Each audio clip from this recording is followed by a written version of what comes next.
Long ago, in the year 2007, Gibson USA set off on a journey. For 48 almost consecutive weeks, they delivered us unique limited editions of their flagship models. Today, we're going to cover all of them.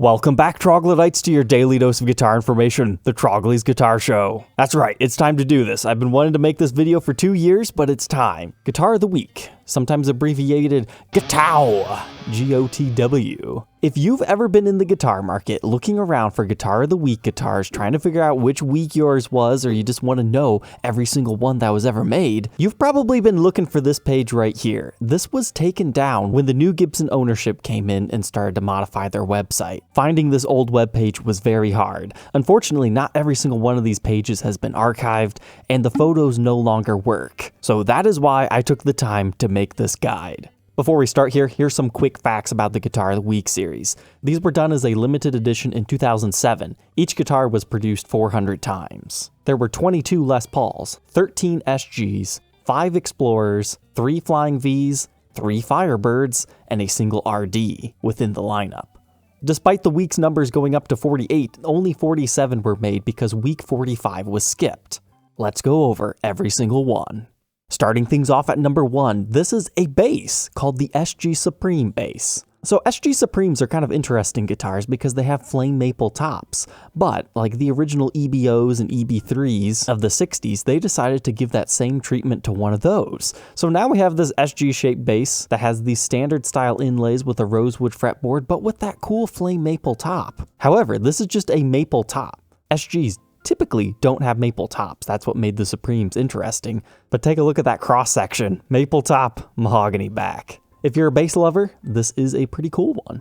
Number 2 is one of the more controversial guitars out of the entire run. Known as Fireburst, this is a Les Paul Classic Antique. So it's built to Les Paul Classic specs, but it has this unique finish that goes from yellow to kind of like a reddish orange to a black. It's definitely not a finish for everybody. There's some guys that love this, but the general feedback I get from the market is it's not a super popular one. Perhaps this finish would grow on you in person. But what does classic antique mean? You're going to see this a lot in this series. It means built to Les Paul Classic specs, but check out their headstocks. They have a single ply binding around them. Check out other Les Paul standards here on the screen, left, right. You don't normally have that. And you get a crown emblem instead of it saying Les Paul in a silkscreen. So that's the most unique feature of the Les Paul Classic Antiques. Number 3 is an interesting one. Since these Guitar of the Weeks weren't necessarily marked 1 out of 400 on every single one like the later Guitar of the Month series, this one often gets forgotten that it's part of this series. Here I just happen to find photos of prototype number 2. But it's a Silverburst SG standard in the 68 style. It appears it might have got an ebony fretboard as well, so that makes it even more special. Number 4 is this Explorer. Most of the Explorers within this series were a little bit less than usual. You wouldn't know it just by looking at these photos, but this is an Explorer Pro, which means it's got a smaller body than normal. These were designed for people who are smaller and always thought Explorers were too big on them. You can find other ones outside of this series like this. But what makes this interesting is a bound flame maple top with no pickguard on it. You've got uncovered pickups, which means you have to have back plates on the backside of it. And this is another one that people forget was just part of the Guitar of the Week series. But man, is that a beautiful example or what at that angle? Number 5 is another infamous one from this series. You got this. It's another one of those you're either going to love it or hate it. But it's known as a Classic Antique Artist Series Tom Morgan art guitar. Which, if you're not familiar with him, he's the guy who worked on Marvel Comics, Captain America, The Punisher, Excalibur, and Iron Man. That's always a big saving grace for this one. But I would have called it like Lava Burst or something. Essentially, they took a slash AFD style finish and then they put like this red wave over top of it. It certainly has an interesting look, and they had him sign it right here, similar for what they did for the St. Pierre's tie-dye Les Pauls. But the top has this unique finish with a little bit of flame hiding underneath it, don't miss that. But the back is just black. And since it's a classic antique, once again we have the classic antique headstock style, with the single ply binding and the crown. I feel like this is one that would be better appreciated in person because you can never just see the flame underneath that pattern. Maybe it actually looks really sweet.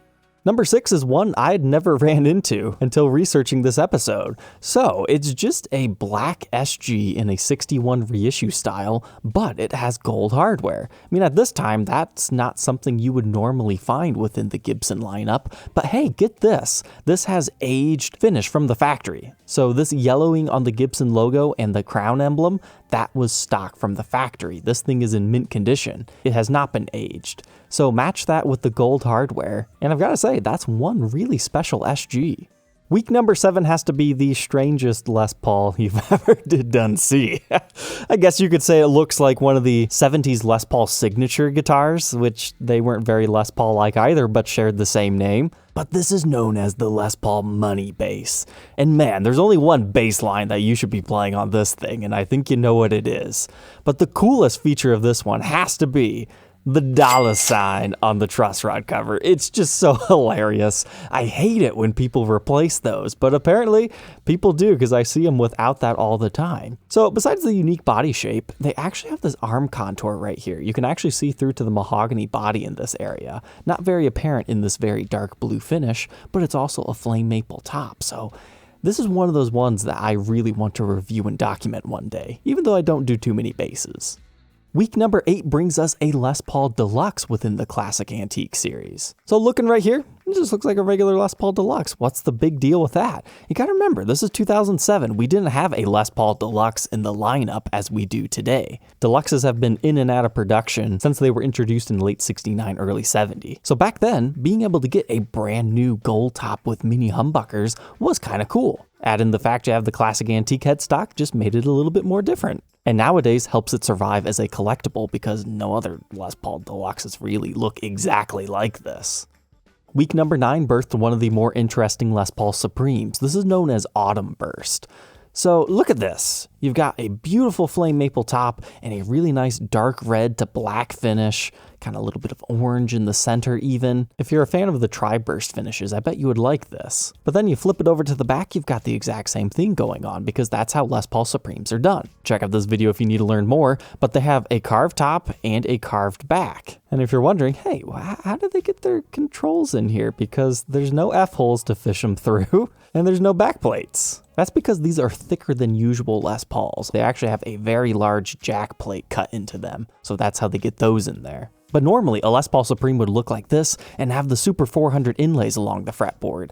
That's where this one changed that up. They just have a blank ebony fretboard, but they still gave it the fancy Supreme headstock. So for me personally, I've always kind of looked down on these because I like the Super 400 inlays, but it gave you a unique limited edition finish, and they only made 400 of these, as all the rest of them. Number 10, we get freaky with an SG. So this is like an SG standard, but instead of having humbuckers, we have single coils in this thing. But to select between these pickups, you have this chicken head selector knob, instead of doing a Fender style 5-way blade switch. With master volume, master tone, it's a natural finish. You can see that the neck has binding, and that's rosewood. And other than that, nothing too fancy on this one, except for the fact that it's actually a satin finish. But yet it still has the really nice fancy headstock. Week 11 is foreshadowing so much, but look at this thing. It's a Thunderbird bass, but instead of having mahogany wings, we have what is known as zebra wood wings. So you still have the irregular neck-through construction that these things always have, but they just swapped out the wings for something else a little bit more interesting. You gotta trust me though. Zebra wood can look very different on different examples.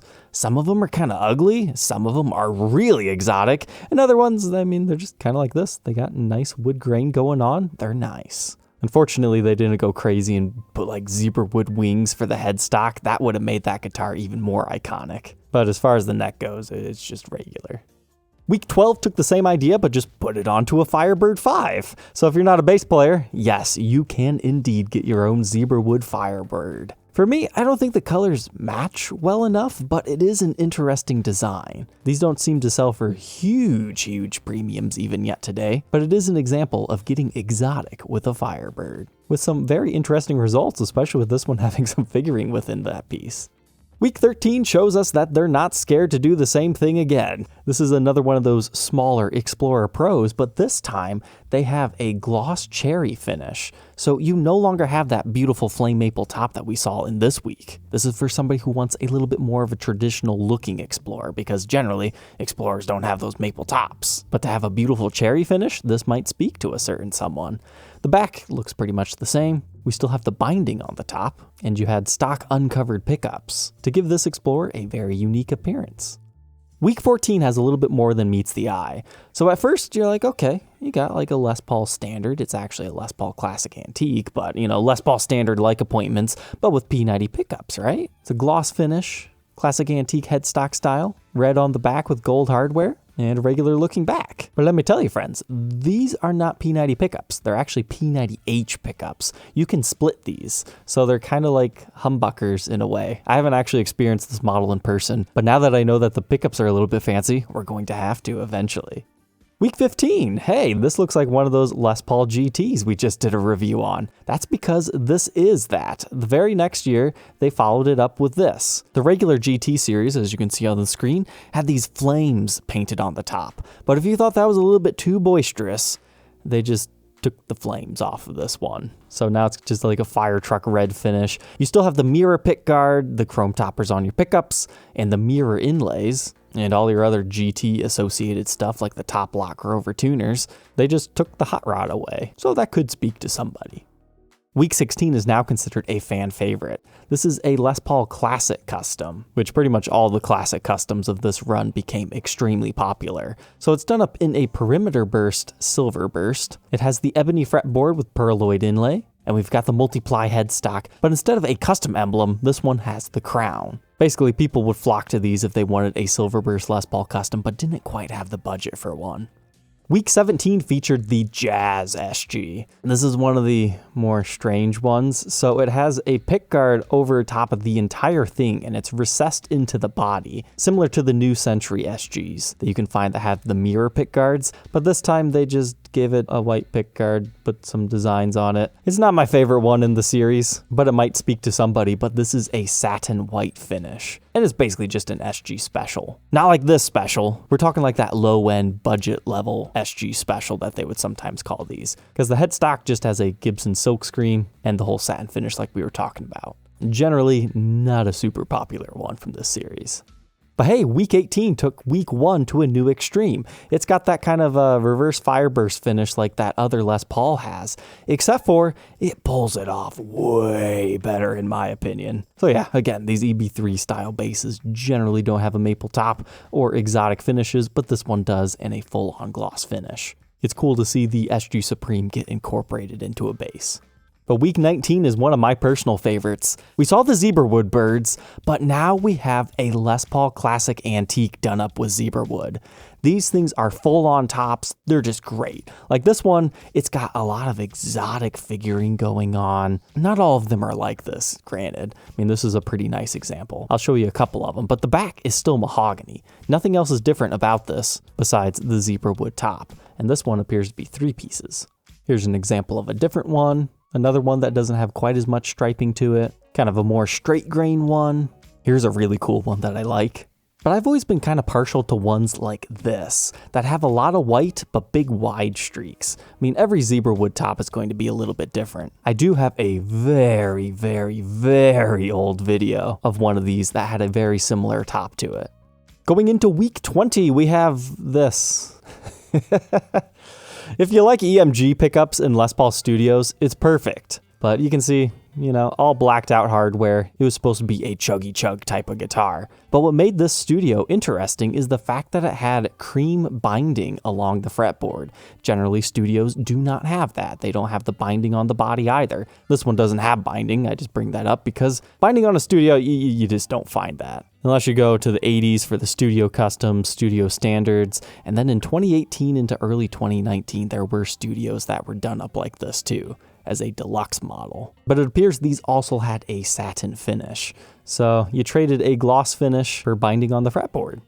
Next up, we've got week 21. Similar to that other week we were looking at, this one is my favorite out of the SGs that look like this. There's one more later on. It's got a Fireburst finish, but it's actually hiding a deep dark secret. This is an ash body, which Gibson just does not use ash. I mean, there's a few limited editions, but that's few and far between. So I've actually documented this one on my channel if you want to see a full review and documentation of this. But this one has a full-on gloss finish, so that makes it different from that last one. But it's like one of those cheaper SG specials we were just talking about, because there's no binding on the fretboard. You've got the dot inlays. It is not the fanciest of the bunch. I think it's the best of the three that look like this because of the swamp ash body. Week number 22, this is one I did not realize was part of the Guitar of the Week series, a Goldtop Les Paul Supreme. Okay, so we saw that other Supreme. You know, maple tops are supposed to be fancy on these, and you're supposed to have a maple back, right? Right, but this one is a gold top, so you can't see any of the beautiful maple figuring, and the back is mahogany. Oh man, Guitar of the Week Supremes just take what makes a Supreme and throws it out the window. At least this one gets the Super 400 inlays back, but at the same time, that's what makes these collectible. They're different. There are Supreme collectors out there who now want this because it is different. It's still an absolutely beautiful model. It's just when I first started to get into guitars, it's like, this isn't very much of a Supreme anymore. But from a collector mindset, I can totally understand it. And hey, check those gold frets out. There's also a birthday 90th anniversary Supreme done up very similar to this one that Les Paul signed, but those are very expensive. This one is a little bit cheaper. Week 23, hey, it's the return of the Cash Money bass, also part of the Les Paul family. But what this natural one does is it shows you the wood grain and figuring off a little bit better, as well as being able to see that mahogany side strip right here. I prefer the blue one, but this one has its own unique vibe as well. But once again, love that money truss rod cover. To be fair, some of these have better figured tops than others, as you can see in a few of these examples. Week 24 took the birds that we looked at earlier and said, okay, what if these guys don't like zebra wood? How about we put flame maple sides? Yeah, you've got this. If I had to choose between the maple and the zebra wood, I think the maple pulls the look off better, but I just love zebra wood because of the zebra wood classic antiques. But I can definitely see more collectors probably gravitating towards this one. Still kind of a weird color mix match going on, but you've got the cream binding to tie in the creamy maple sides. And this is a particularly fantastic example as far as the figuring goes. Oh man, they even have figuring in the neck on this one. Wow, that one was great. I'm gonna have to see if this thing's still available. But that almost looks like it has a satin finish. I'm not 100% sure on that though. I have not owned one of these. Darn, it's sold. That was a great deal. Week 25 has a very similar theme as those Supremes. Let's take something that people love and take away what they love about it. Okay, this is a BFG. BFG stands for Barely Finished Guitar. This is what they used to look like. They have this weird looking top because it's not completely flush sanded. They made them in some interesting finishes. But this BFG turned into a CFG, completely finished guitar. They have a full-on gloss black finish. They sanded the top down even and smooth. They still left the P90 in the neck and the humbucker in the bridge, as well as your kill switch and pickup selectors. Rosewood fretboard, they gave it all the plastics. They finished over the headstock. I mean, if you're a BFG collector, you kind of need this in your collection just because, yeah, a lot of guys were taking BFGs and just finishing them up normally as like a project. So this just kind of took that and made it a real thing. P90 neck pickup and humbuckered guitars are fantastic. However, on the used market, these don't seem to sell for a huge premium. Week 26 is another 61 style SG. It's pretty nice, but really not all that different from what you might be able to get today in a 61 reissue style guitar, except for in this era they had these bigger, wider headstocks, so I guess that's something that makes this unique as compared to what they make yet today. If you can't afford one of these, Epiphone just came out with something very similar. But perhaps what is interesting about this is the chrome hardware instead of gold that you would normally find on something like this. Crashing into week 27, what do we got? Another classic antique series guitar. But hey, what is that top? It's mahogany. Now within the Les Paul lore of things, the original Les Paul Customs in the 50s have mahogany tops. So having a mahogany top Les Paul standard is something else that did occasionally happen underneath them gold tops.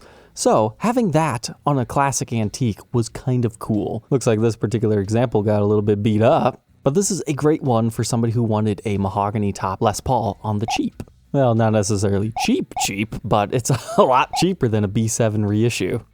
But bow down for week 28, perhaps one of the most valuable ones of this series. We've got a classic custom with P90 pickups. We were just talking about those B7 reissues. Now you can get them in like 3 humbucker format, but this is like going back to the staple Alnico customs. Even though these are just P90s and you don't actually have the Alnico 5 pickup, it gives you off that vibe. And you also need to notice, look at that lacquer. It's yellowed. That came from the factory like that. So it looked aged, kind of like that other SG we were looking at. They did that on a few of these. I have reviewed and documented one of these if you'd like to check out more. I was a big fan of this guitar. However, if you want one today, yeah, good luck ever buying one for that price. These things have inflated a lot. But being a classic custom, it gets the crown inlay instead of the full-on custom. If this would have had the full-on custom, oh man, prices would have even got crazier. Okay, week 29. This is the most misunderstood guitar and one of the more talked about ones of the Guitar of the Week series. Now don't get confused like I did when I made my old video on one of these. This is the first time the reverse flying V existed. It was a Guitar of the Week limited run of 400, but later on they made more of these. And that's when you can find a natural finish like these on top of white and black. The second run ended up getting ebony fretboards. But this is the original reverse flying V, and man, so many people online hate on this thing, but please do not hate this guitar. Go try one. They're actually incredibly comfortable to play. The way this attaches to your body, it transfers all the vibrations. There's so much wood surrounding this neck pickup. It's just unheard of how good these things sound. I know Samurai Guitarist here on YouTube is a big fan of his, and people crap on his all the time, but try them before you judge these things. They are fantastic. But yeah, it's a flying V that they reversed the body. At least it's like the Carina style ones that's strung through. That's what makes it interesting. But this is not Carina, it's just mahogany. You've only got a single volume control, so that's pretty limited. But I've seen people modify these because there's enough room in here that you can put like slider switches and additional knobs. And then of course we get the kind of weird goofy headstock, weird Futura-like headstock thing going on here. Week number 30 took the ash body version of the 3 single coil pickup guitar, but painted it in a gloss black. So you put all 3 of them on the screen. The first one is a standard essentially in its looks, having binding on the fretboard, but it's a satin finish. The second one was the ash body with a fancy finish. This one turned back to mahogany but got the full-on gloss, but does not have binding on the fretboard. So if you're a binding guy, you're going to want to get that first one. But this was the last of the single coil SGs that are done up like this. Week 31, kind of like that Jazz SG we were talking about earlier, it took a new Century Flying V, which normally had a mirror pickguard on it, and introduced a new pickguard made out of carbon fiber. After owning one of these, they just don't feel that good. It's something about the whole recessed pickguard. It's strange, but, you know, try it for yourself. You might dig this look. I think it'd be a lot cooler if they just covered the entire guitar with carbon fiber instead of just screwing it to the top. But an interesting one nonetheless. Week 32 is an SG standard in 68 style configuration. It's all blacked out, similar to that Les Paul Studio. It's got the stock EMG pickups, has binding on the fretboard, and the fretboard appears to be ebony, but interestingly enough about this one, Gibson silkscreen instead of mother of pearl. Not a big fan favorite among Gibson fans, but I mean if you're looking for an EMG equipped guitar, you can normally get a decent deal on these. But week number 33 is another one of my favorites because I've owned it. These are my photos here. So remember how we were talking about mahogany tops and how those are cool? This is a classic done up in a satin finish, but it feels so good. I remember just loving petting this guitar. Like, this guitar had the vibe, and it was so acoustically resonant. It was ridiculous. I actually bought and sold this guitar like 3 different times, and I wanted to keep it each and every time. But this is a run I would highly suggest. You can always tell if you have my old one because, unfortunately, not being a gloss finish, if something rubs against it or chatters against it, you can potentially flake the wood a bit. But it was a beautiful mahogany burst color. Black on the edges, brown in the center, stock uncovered pickups, But this one was not a full-on classic antique. It was still a classic, but instead of putting the binding on the headstock, which I'm not a big fan of for classics and standards because it's not traditional, they gave it the old pre-war Gibson style inlaid in mother of pearl. That just made this so fantastic, in my opinion. And it also makes a lot of people question if theirs is even real. So sometimes you can get a great deal on one of these because somebody thinks it's a Gibson. Week 34 has slash inspiration from it. So you get this special finish known as Antique Vintage Sunburst, which essentially just means a vintage sunburst with a little bit of a yellow tint to all the lacquer. And it had a 50s neck. I mean, it was a pretty basic Les Paul standard. But do note that since this was made in 2007, it's actually a chambered body. So that's not necessarily a unique spec to this one. It's just, how it was. It's just the uncovered pickups and the unique finish and aged lacquer that made it interesting. However, for some reason, they decided not to age the Gibson logo, which I think was a miss, in my opinion. Week 35 is an interesting one. So we've seen a few of these 61 SG reissue style guitars within here. Just remember, that's not custom shop reissues, that's just 61 style within the USA lineup. So you're probably wondering, what is different about this one? It looks pretty much like everything else. It's a satin finish. So just like with Les Paul standards, they have the faded series that's really popular and sells just as much as a gloss because people like the way these guitars resonate without all that heavy gloss on them. So this is one for somebody who believes in that phenomenon, because where else can you get a 61 SG full on everything, binding on the fretboard, mother of pearl inlays on the headstock, but with a satin finish? Not many places besides here. Week 36, just like that Flying V, they also did a carbon fiber version of the Explorer. There's also New Century Explorers with the mirror pickguard, but if you ever find one with a carbon fiber topper, no, they did not replace it. That's just how it came. It's a Guitar of the Week guitar. However, something I missed on that last one when we were talking about it is the ebony fretboard, but since the other ones had mirror tops, they also have mirror inlays on these. So that looks like that is a leftover phenomenon here. Even though I feel like they should have made those out of carbon fiber and stuck them in there to stick with the theme. It'd probably be a bit too dark.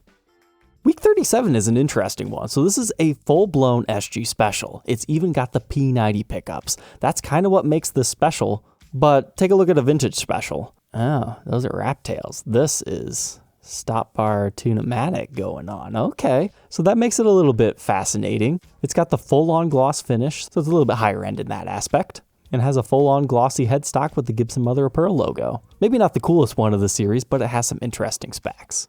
Week 38 is another big daddy. So take a look at this. You got an SG Custom, a classic custom within this lineup, essentially, because it's from the USA shop, and within the 68 format, but it's only got 2 pickups. So if you love SG Customs but hate how mostly every single one of them has 3 pickups, this is one you might seek out. It's got that classic dark cherry finish. You've got the full-on Gibson custom logo on them. That makes them really cool. But this is not a custom shop SG. But you do still have the ebony fretboard with these block inlays, being acrylic instead of mother of pearl. If you have one of these, it's probably worth more than you realize.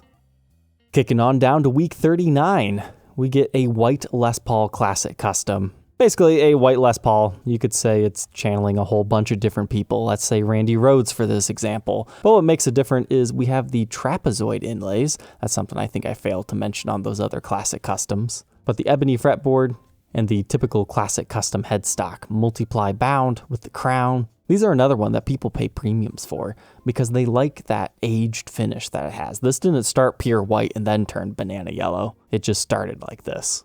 We're in the home stretch now. Number 40 is a 84 style Flying V done up in a Silverburst finish. You're going to notice that it has a black truss rod cover on here, ebony fretboard with the dot markers. Oh, and by the way, these being done in 2007, Gibson was still able to use ebony on a whole bunch of stuff. It's not until around 2011 when that whole raid stuff happened. So that kind of makes these things special in that aspect too, that you can get a Gibson USA with ebony as to why somebody would want this. But it was done up in Silverburst. It's kind of cool. This was before Silverburst was like absolutely insane and everywhere like it is today. But look over here in 84 Flying V as compared to this. They really changed the layout in an interesting way. But week number 41 is the golden goose of the entire series. I have been looking for this darn guitar for like 6+ years. I've only ever seen about 2 or 3 of these things show up, and the problem is they get played too hard because they're a satin finish, which means the finish naturally wears off, and any picking to this pickguard right here makes this floral design, borrowed from the J200 pickguards, flake off. So most of the examples you see will not be nice and clean like this. Like you can see this one's a little bit tarnished right here, but finding a clean, minty version of this double cut Les Paul Jr. is incredibly difficult. Even though this is a cheap satin finish and it shouldn't be all that expensive, it's kind of like the Billy Joe Armstrong double cut Jr. They're expensive now because it's hard to find them in clean shape. I wish I could buy one for $900. Number 42 is another high dollar one from this series. I mean, do I even have to tell you what Gibson did here? They just cut Ace Frehley out of the whole picture and made a classic custom that looked like his signature Budokan Les Paul. You've even got the DiMarzio pickups in here. It's the same cherry sunburst finish. I had one of these in mint condition at one point in time. Unfortunately, I did not have time to document it. You can see it in my 2020 year-end collection video. The only big difference is we don't have Ace face on here. We've got the ebony fretboard, but we do not have the block inlays. It's the trapezoids. And the back isn't quite as fancy because you don't have the binding. But that does not stop people paying crazy prices for these. Like, that is dirt cheap considered today. I mean, remember, a lot of these listings are like 5+ years old in this video. But if you need current day pricing advice, feel free to book a private help session on my website, troglysguitarshow.com. Towards the end of this series, they were just knocking out a whole bunch of great ones. So this is 43. This is a regular Explorer. It's not Carina. Sometimes it does get advertised as Carina. It's just mahogany. But they put one of these special Vibrolas on it. You gotta understand, 2007, they weren't slapping these things on everything like they are today. It was rare to find a guitar with one of those vintage style Vibrolas. So this kind of has Lynyrd Skynyrd type vibes going on here. So people pay a good premium for these yet today. This is a very collectible example of a Guitar of the Week guitar. Week 44, I can't say I've ever heard of this one. It's called Unburst. We've got Unburst today within the original collection, so it's not really special in that attribute anymore, but I mean, it looks a little bit different. But this came stock with DiMarzio pickups, just like that Les Paul Custom. Perhaps they did that to shake them off their trail. No. We weren't putting these in here to be like you, Ace. See, we did it on this one just a couple of weeks later. It's either that or they just had some laying around. But it's a nice like lemon burst like top with some interesting pickups. I'm sure this is also channeling some other famous guy's burst. Week 45, missing in action. I wish I knew why. But now another big daddy, week 46. Take a look at this. Classic custom done up as the other version of a Black Beauty we were just talking about. 3 pickups. I've also documented one of these. Pretty much the same story as all the other ones. You've got the binding on the top, but not on the back. 3 pickups, no pickguard stock from the factory. Classic custom style headstock with the trapezoid inlays, ebony fretboard. Once again, despite being a Gibson USA product, these things sell for ridiculous amounts of money yet today. One of the most collectible of the series. And then to end it out, the last 2 are kind of duds in my opinion, but number 47, it's great that they reissued the 84 style Explorer. They gave it a more correct layout this time instead of the Flying V's version, but this one is white, it's got the EMGs. Basically, they were trying to create a budget level James Hetfield guitar, but man, it does look pretty good if you want a guitar with EMGs. And if there's a guy who wants EMGs in a Gibson, it's very likely they might also want the 84 Explorer style body, so it's actually pretty cool when you start to think about it. But to end the series, week 48, we get an RD. I'd have to do a refresher to see if this is the first time we saw the RD body shape come back. I don't believe it is. But what's cool about this one is A, Silverburst. You didn't find that in the 70s on these things. Ebony fretboard, dot inlays on these, but dirty fingers pickups. That's what's kind of strange about the other 84 V and Explorer, is that they didn't get dirty fingers when that's what they had back then. But yeah, it's an RD. But this was a pretty cool example of one, if you like to collect them, because hey, now you get more than just the 70s originals. You have modern day reissues. Alright Troglodytes, I hope you enjoyed this entire recap of the Gibson Guitar of the Week series. Something that seemed to have become information lost to time has now been documented here if you can watch through the video. Or hey, just check them out in the description if you need to look at them all. So in conclusion, the biggest sellers of this series are the classic customs that look like famous other guys' guitars. But just because something sells for a lot of money does not mean it's the best of the series. I'd be curious to know which one is your favorite out of these 48. Don't forget to like, comment, and subscribe, and we will catch you tomorrow on the next episode. Take care.